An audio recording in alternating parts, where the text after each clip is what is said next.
Diploma first इयरला admission घेणाऱ्या विद्यार्थ्यांच्या मनात कायम एक शंका असते, सर आम्ही जे विषय शिकतोय त्याचा खरंच पुढे उपयोग आहे का हो? आज आपण तेच बघणार आहोत. मग डिप्लोमा फर्स्ट इयरला कोणते बरं विषय असतात?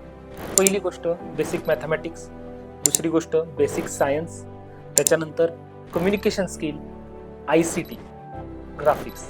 विद्यार्थी मित्रांनो, हे विषय असतात बरोबर. या विषयामध्ये पहिला विषय बेसिक मॅथमॅटिक्स.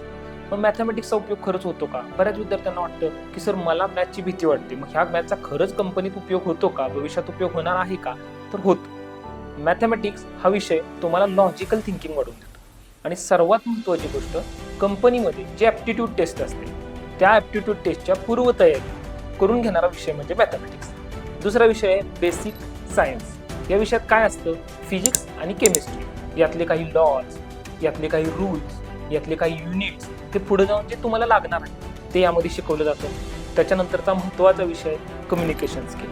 विद्यार्थी मित्रांनो, communication is one of the most important things. हे सगळ्यांना आहे.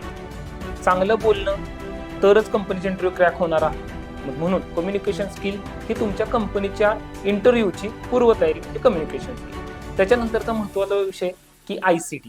कम्प्युटरमध्ये ऍडमिशन घेतले, कम्प्युटरचे बेसिक नॉलेज जसं की input devices, output devices, RAM, ROM, hard disk, अजून अशा कित्येक गोष्टीचं बेसिक नॉलेज तुम्हाला ह्या सब्जेक्टमध्ये मिळणार. आणि ग्राफिक्स हा सब्जेक्ट जो आहे त्याच्यामध्ये व्हिज्युअलायझेशन कशा प्रकारे असतं, त्यातल्या काही गोष्टी तुम्हाला पुढे जाऊन लागणार. म्हणूनच कम्प्युटरच्या फर्स्ट इयरला या सगळ्या विषयांचा समावेश केलेला आहे.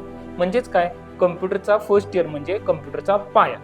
तर विद्यार्थी मित्रांनो, या विषयांच्या संदर्भात तुम्हाला कोणताही डाऊट, कोणतीही शंका आलो किंवा कशी तयारी करायची, हे जर काही प्रश्न असतील तर काळजी करायचं अजिबात कारण नाही. उदय सर आहेत ना,